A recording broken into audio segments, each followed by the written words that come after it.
The rain hammered against the windows of Buckingham Palace that November morning. Inside the East Gallery, a young guard named Thomas Whitmore stood frozen, his hand trembling on the ornate frame. Behind him, footsteps echoed down the marble corridor. Getting closer. He had maybe 30 seconds to decide. Disobey a direct order from the new queen consort, or destroy something irreplaceable. His throat tightened.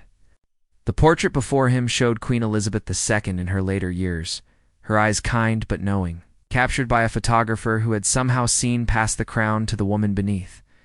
It wasn't the official state portrait that hung in the throne room. This one was personal, intimate, real, and Camilla wanted it gone. Thomas had served in the King's Guard for 3 years. He'd stood motionless in freezing rain. He'd endured tourists making faces at him. He'd followed every protocol, every command, without question. That's what guards did. They obeyed. But this felt different. The order had come down that morning through his commanding officer. Clear and direct. Remove the portrait from the East Gallery. Take it to storage. The new queen consort was redecorating, modernizing the palace. Out with the old, in with the new. Most of the staff had nodded and complied. It made sense, they said. Camilla was establishing her own presence. It was natural. Expected, even. But Thomas had seen something in his commander's eyes when the order was given. A flicker of discomfort. A hesitation that lasted only a heartbeat before discipline took over. The footsteps were closer now. Thomas's fingers pressed against the frame's gilded edge. The portrait wasn't large, maybe 3 feet by 2, but it felt impossibly heavy. Queen Elizabeth's expression seemed to shift in the gray, morning light filtering through the windows. Calm, patient, waiting. He thought of his grandmother, who had wept the day the Queen died. She'd kept a photo of Elizabeth on her mantle for 60 years. She was ours, his grandmother had said through tears. She belonged to all of us. Thomas had nodded then, not fully understanding. He'd respected the Queen, certainly, but he'd been young when she passed. Caught up in his own life, his own ambitions. Now, standing before this portrait, something clicked into place. The door at the far end of the gallery opened. Mrs. Pemberton, the palace's senior curator, stepped through. Her face was pale. Her usual composure cracked at the edges. She saw Thomas standing there, his hand still on the frame, and stopped. Thomas, she said quietly, you need to take it down now. He turned to face her. Where's it going? Storage. Basement level. The Queen Consort's orders. Which basement level? Mrs. Pemberton's jaw tightened. She glanced down the corridor, then back at Thomas. When she spoke again, her voice was barely a whisper. The one where they keep things meant to be forgotten. Thomas felt his stomach drop. He'd been down to those storage rooms once, during his first week.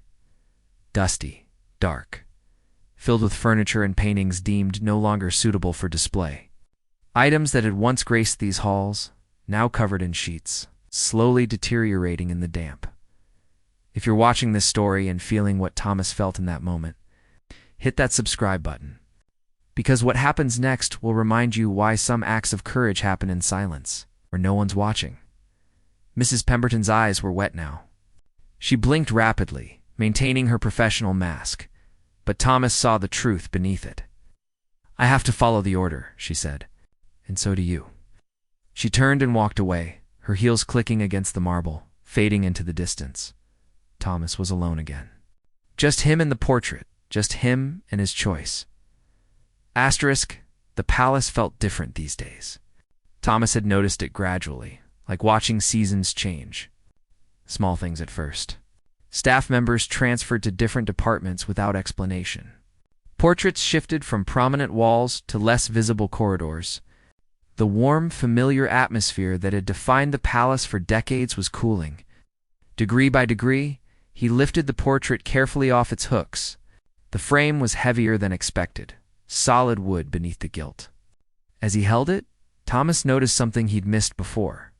A small brass plaque at the bottom of the frame, barely visible. For your Majesty, with deepest respect and affection, may you always be remembered as you truly were. No signature, no date, just those words. Thomas's hand steadied. He knew what he was supposed to do. Take the portrait downstairs. Hand it over to the storage staff. File the paperwork. Move on with his duties, but his feet wouldn't move toward the door.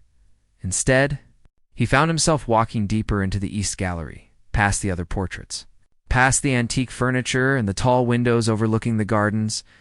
He knew these halls. Every corner, every room. 3 years of guarding them had given him an intimate knowledge of the palace's geography.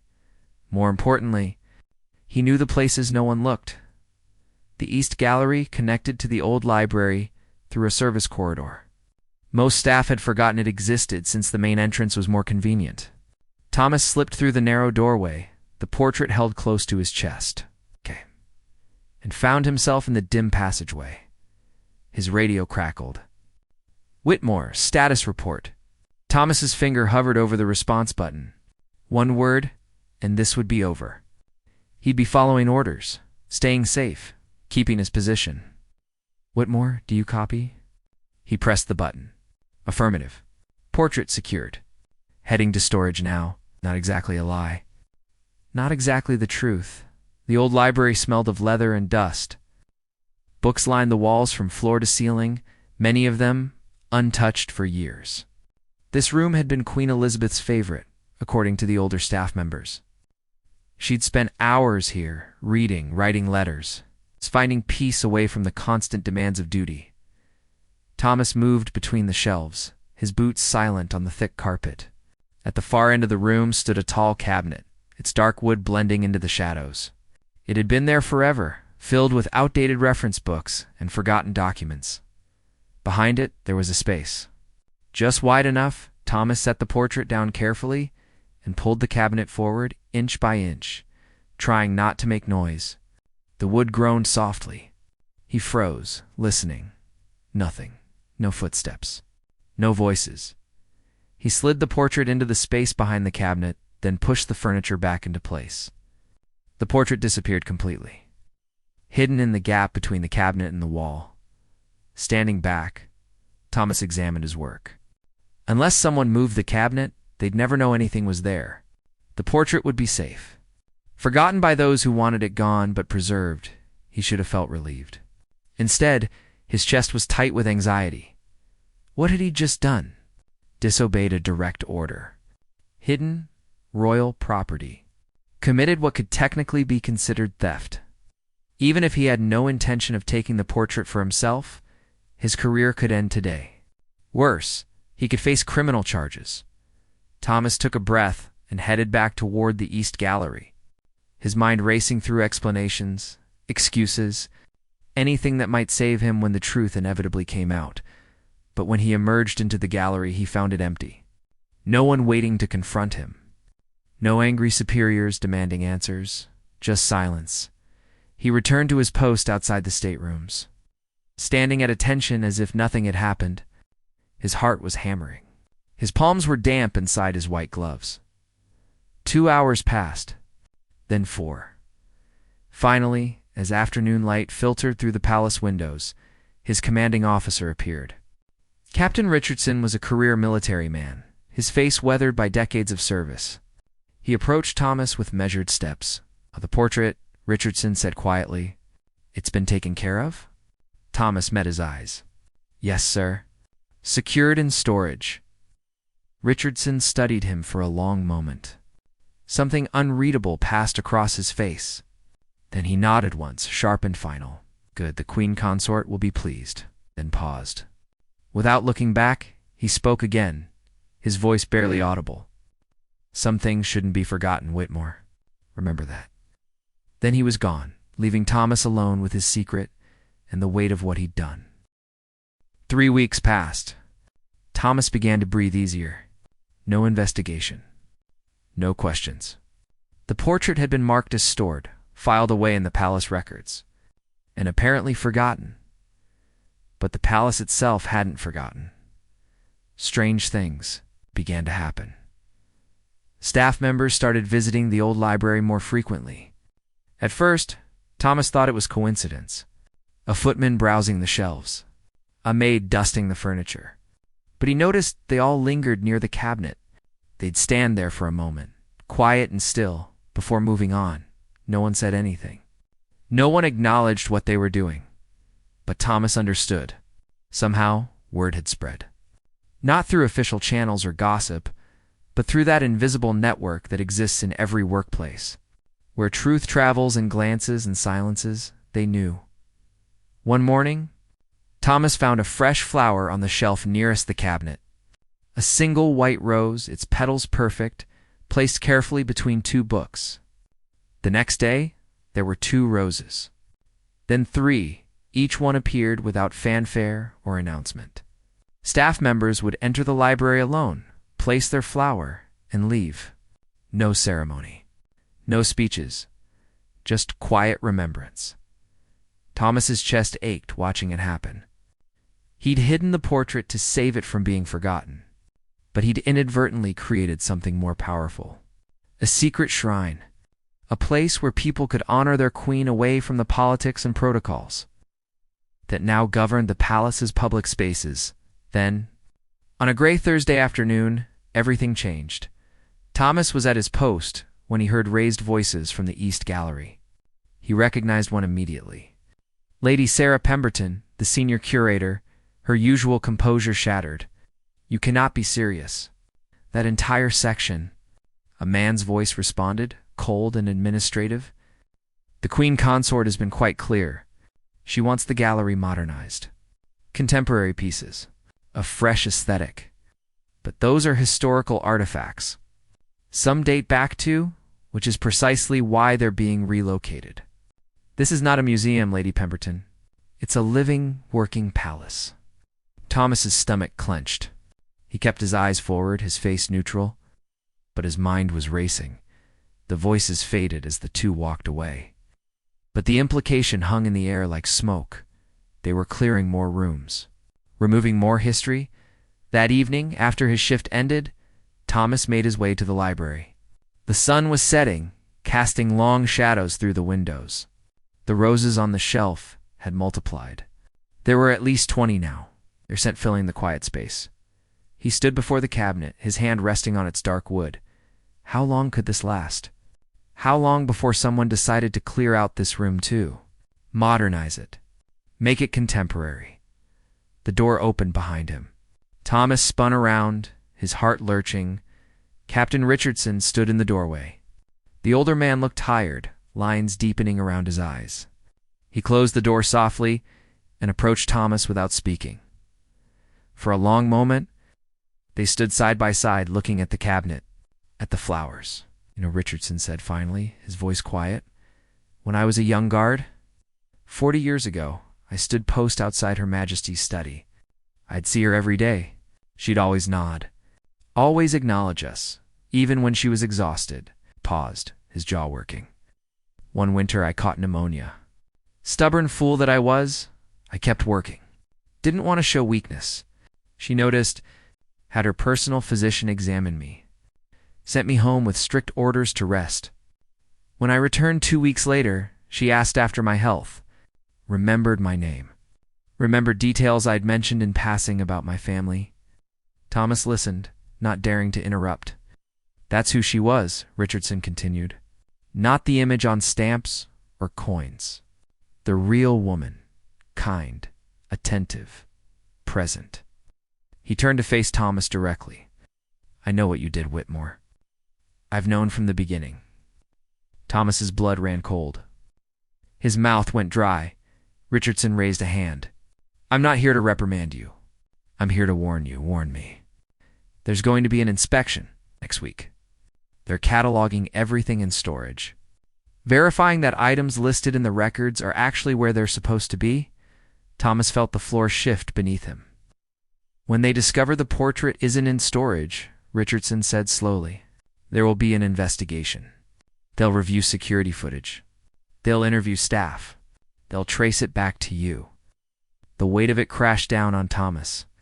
His career, his future, everything he'd worked for. "You need to make a choice," Richardson said. "Put it back in storage before the inspection. Admit what you did and face the consequences. Or, he trailed off, his eyes moving to the cabinet, or find another solution. But you don't have much time. Richardson walked to the door, then stopped, his hand on the handle. For what it's worth, Whitmore, I understand why you did it. Some of us still remember what it means to serve something greater than ourselves. Then he left, and Thomas was alone with the roses in his impossible choice. Thomas didn't sleep that night. He lay in his small flat near the palace, staring at the ceiling, running through scenarios. None of them ended well. If he returned the portrait to storage now, questions would still be asked. Where had it been? Why was it missing from the records? His signature was on the original transfer document. They'd trace it to him regardless. If he came forward voluntarily, admitted everything, maybe they'd show leniency. Or maybe they'd make an example of him. A guard who disobeyed direct orders couldn't be tolerated, no matter his intentions. And if he did nothing, let them discover the truth during the inspection. The consequences would be worse. But there was something else troubling him more than his own fate. The staff members who'd left flowers, the quiet network of people who'd found solace in that hidden memorial. What would happen to them if this all came crashing down? At dawn, Thomas returned to the palace. His shift didn't start for 2 hours, but he needed to think. To see the portrait one more time before everything fell apart. The library was empty. Morning light struggled through the tall windows, filtered by heavy clouds outside. Thomas moved the cabinet carefully, revealing the hidden space. The portrait was exactly as he'd left it. Queen Elizabeth's gentle expression unchanged. Her eyes still holding that mix of wisdom and warmth that had defined her reign. Sorry, Thomas whispered. I tried. Sorry for what? Thomas jerked around.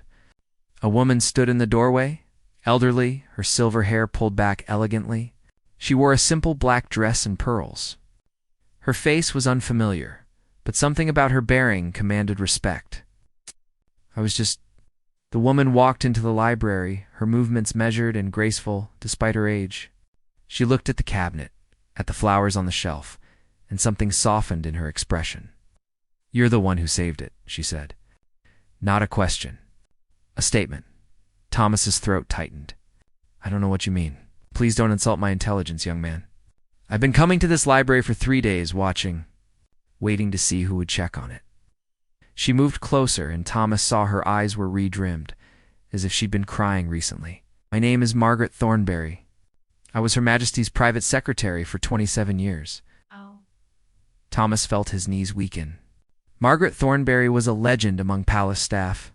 She'd retired shortly after the Queen's death, disappearing from public life entirely. I heard about the order, Margaret continued, her voice steady but strained. To remove the portraits, to erase her presence. I couldn't stand by and do nothing, but I'm old now. I have no authority here anymore. She looked at Thomas with fierce intensity. But you did something. You risked everything to preserve her memory. I'm going to lose everything anyway, Thomas said quietly. There's an inspection next week. They'll find out the portrait is missing. They'll trace it to me. Margaret was silent for a moment, her fingers absently touching the pearls at her neck. The photographer who took this portrait, she said finally, was a young woman named Catherine Walsh. She spent 6 months with Her Majesty, capturing candid moments. The Queen trusted her completely. Margaret's eyes grew distant, remembering. This particular photograph was taken on a difficult day. The Queen had just received news that one of her dear friends had passed away. She was exhausted, grieving, but she had a state dinner that evening. Catherine found her in the garden, just sitting alone for a moment. She gestured to the portrait. The Queen didn't know she was being photographed. That's why it's so honest, so real. When Catherine showed her the image later, the Queen wept. Said it was the first time she'd seen herself truly captured on film. Margaret's voice cracked slightly. She gave specific instructions. This portrait was never to be used officially, never to be mass-produced or commercialized. It was to remain in the palace, a reminder to those who served here that beneath the crown was a human being. A woman who felt deeply and gave everything to her duty. Thomas understood now why Camilla wanted it gone. This wasn't just about redecorating. This portrait represented something the new regime wanted to move past. A standard of service and dedication that might make their own efforts seem lesser by comparison? What do I do? Thomas asked, his voice barely above a whisper. Margaret reached into her handbag and pulled out a folded piece of paper. She handed it to Thomas. This is a letter, she said, written by Her Majesty years ago regarding the handling of her personal items after her death.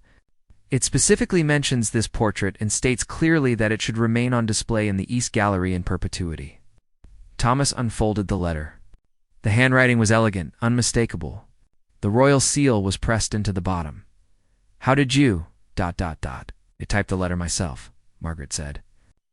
63 years of service taught me many things, including where important documents are kept and how to access them. She met his eyes. Present this during the investigation. It supersedes any order given by the Queen Consort. By law and tradition, a reigning monarch's explicit wishes regarding palace artifacts cannot be overridden. Thomas stared at the letter, his hands trembling. This will work? It will protect the portrait, and it will protect you. Margaret's expression hardened slightly.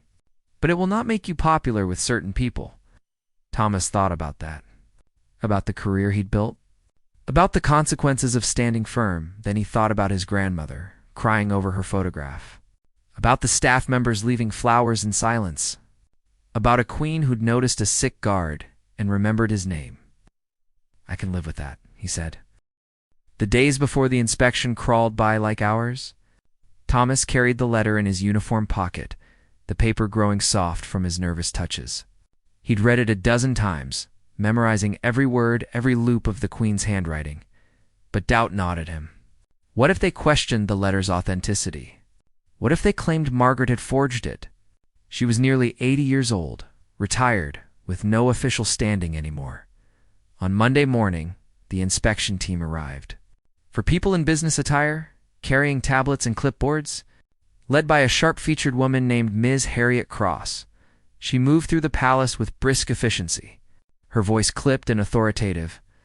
Thomas watched from his post as they worked through the East Gallery, checking paintings against their inventory lists, his heart hammered with each piece they verified.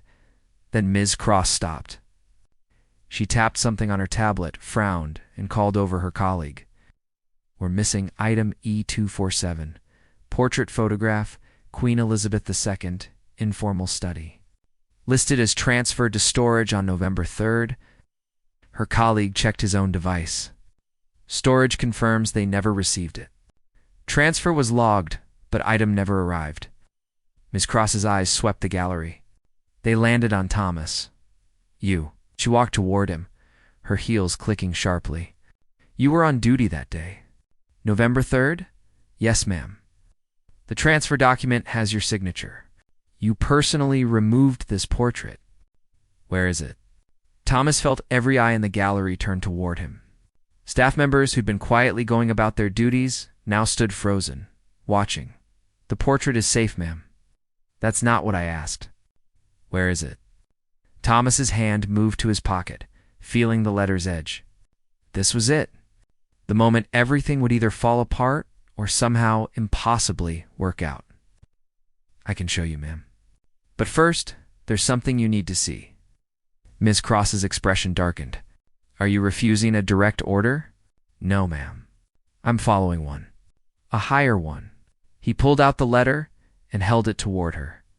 She snatched it from his hand, her jaw tight. As she read, Thomas watched the color drain from her face. She read it again, slower this time, then looked up at him with an expression somewhere between fury and disbelief. Where did you get this? It was provided to me by someone who served Her Majesty for 27 years. This is highly irregular. I need to verify its authenticity. Of course, ma'am. Ms. Krause made a phone call, stepping away and speaking in low, urgent tones. The other inspectors gathered around her, reading the letter over her shoulder. One of them, an older man with kind eyes, looked at Thomas and gave the smallest nod. 20 minutes later, 2 more officials arrived. Then 3 more. The East Gallery filled with people, all examining the letter, making calls. Consulting archives. Thomas remained at attention. His back straight, his face neutral, while panic churned in his stomach. Finally, after what felt like hours, a tall man in an expensive suit approached. Thomas recognized him from photographs. Sir David Hartley, the king's private secretary. One of the most powerful men in the palace. Guardsman Whitmore, Sir David said, his voice carefully controlled. Please take me to the portrait. Thomas led them to the library. The crowd followed a strange procession through the quiet corridors. When they entered the room, several people gasped. The flowers had multiplied. There must have been 50 now, covering the shelf, their white petals creating a striking display against the dark wood. Thomas moved the cabinet. The portrait was revealed, and the room went completely silent. Sir David stepped forward. He stood before the portrait for a long moment, his professional mask slipping. When he turned back to the group, his eyes were wet. This letter's authentic, he said quietly. I've verified it with the Royal Archives. Her Majesty's wishes regarding this portrait are explicit and legally binding. He looked at Thomas. You were right to preserve it. Miss Cross stepped forward, her face red. But he disobeyed a direct order. He falsified transfer documents. He followed the wishes of his sovereign, Sir David interrupted, his voice sharp, which, I remind you, supersede all other orders. The portrait should never have been ordered removed in the first place. He turned to address the full group. This portrait will be returned to its original position in the East Gallery. Furthermore, Her Majesty's letter will be placed alongside it, making clear that it is to remain there permanently. Miss Krause opened her mouth to protest, then closed it. Whatever power she wielded, it wasn't enough to challenge this. Sir David approached Thomas, speaking quietly so only he could hear. You took a tremendous risk. You could have destroyed your career, I know, sir. Why did you do it? Thomas thought about his answer carefully, about his grandmother and her tears, about the staff members and their flowers, about a queen who'd remembered a sick guard's name because someone needed to, sir, and I was there. Sir David studied him for a moment, then extended his hand. Thomas shook it, feeling the older man's firm grip. The king will hear about this, Sir David said. I suspect he'll want to thank you personally. The officials filed out, already making arrangements to rehang the portrait. Thomas stood alone in the library for a moment. The flowers remained on the shelf, their scent sweet in the quiet air. He'd saved the portrait, but more than that, he'd learned something about courage. Real courage wasn't dramatic or loud. It was quiet. It was standing firm when it would be easier to look away. The portrait was restored to its place in the East Gallery the following morning. Palace staff gathered to watch, though no one had officially announced anything. Word had spread the way it always did, through whispers and knowing glances. Thomas stood at the back of the small crowd as the maintenance team carefully hung the frame on its original hooks.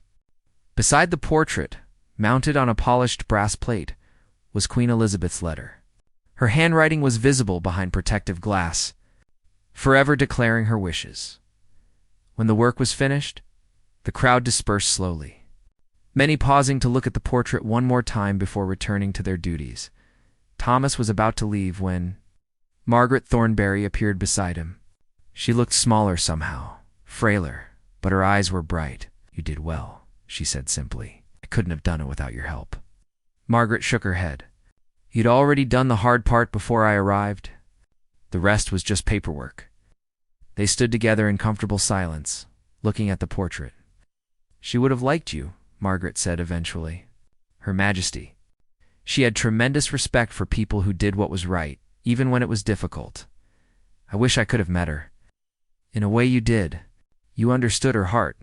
That's more meaningful than any handshake or formal introduction. Margaret touched his arm gently, then walked away, her footsteps fading into the palace's vast corridors. Thomas returned to his duties, expecting some form of fallout, a reprimand, a transfer, something. But the days passed quietly. Too quietly then. 1 week later, he was summoned to the private offices. His commanding officer gave him no details, just told him to report in his dress, uniform at precisely 2 o'clock. Thomas's stomach churned as he made his way through the palace. He'd saved the portrait, Yes, but he'd still disobeyed orders. Someone somewhere must be angry about that. Sir David Hartley met him outside a ornate door Thomas had never entered. "The king's private study, Guardsman Whitmore," Sir David said, his expression unreadable. "His Majesty has requested to see you." Thomas's mouth went dry. "The king. He's read the full report of what occurred. He wishes to speak with you personally." The door opened and Thomas found himself stepping into a room that was surprisingly modest. Books lined the walls. A desk sat by the window, covered in papers and photographs. And standing near the fireplace, looking tired but composed, was King Charles III. "Your Majesty," Thomas said, bowing his head. "Guardsman Whitmore. Please, stand at ease." Thomas tried to relax, but his heart was racing. The king studied him for a moment, then gestured to the chairs by the fireplace. "Sit, please." They sat. The king was quiet at first, his fingers steepled, his expression thoughtful. "I understand you caused quite a commotion," he said finally. "I apologize, Your Majesty." "I never intended," the king raised a hand. "I'm not angry, young man. I'm grateful." Thomas blinked, certain he'd misheard. "My mother," the king continued, his voice soft, "was the most dedicated person I've ever known. She gave everything to her duty, her entire life. And in doing so, she sometimes lost herself, became the symbol rather than the person." He paused, his eyes distant. "That portrait captures something rare, a moment where she was just herself, tired, human, real." He looked at Thomas directly. "When I heard it had been ordered removed, I was disappointed.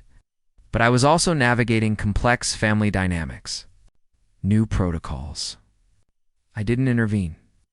The king stood and walked to the window, looking out over the palace grounds. "You did what I should have done. You stood up for what mattered. You preserved a piece of my mother's humanity, when others wanted to reduce her to history." Thomas felt his throat tighten. "I've instructed that similar orders regarding my mother's personal items must now come through my office. Directly," the king continued. "No more arbitrary removals. No more erasing her presence from these halls." He turned back to Thomas. "You're being promoted, senior guardsman, and you're being assigned to oversee the historical integrity of the palace's portrait collection. You'll work with the curators to ensure nothing of significance is ever lost or forgotten again." Thomas couldn't speak. The weight of gratitude and disbelief was overwhelming. "Thank you." "Your Majesty," he finally managed. "Guardsman Whitmore." The king extended his hand and Thomas shook it, feeling the history of that moment settle into his bones as Thomas left the study. Walking back through the palace corridors, he felt different, lighter somehow. The fear that had haunted him for weeks was gone, replaced by something unexpected. Purpose. He passed the East Gallery on his way out. Several visitors were standing before Queen Elizabeth's portrait, reading the letter beside it. A young girl, no more than 7, tugged her father's hand. "She looks nice," the girl said, pointing at the queen's gentle expression. "She was," her father replied quietly. "She truly was." Thomas smiled and continued walking. That evening, he called his grandmother. She cried when he told her the story, then laughed through her tears. "Your grandfather would have been so proud," she said. "He always said the best kind of courage is the quiet kind, the kind no one sees until it matters most." Thomas thought about that as he hung up, about all the small acts of courage that happen every day. Staff members who speak up when something isn't right, people who preserve what matters when others want to destroy it, individuals who risk comfort for principle. The next morning, Thomas returned to the East Gallery before his shift began. Someone had added fresh flowers to the shelf in the library. The memorial continued quieter now, but still alive. He stood before the portrait one final time, meeting Queen Elizabeth's painted gaze. "Thank you," he whispered. For what? He wasn't entirely sure. For inspiring loyalty. For showing what true service looked like. For being real in a world that demanded perfection. Maybe for all of it.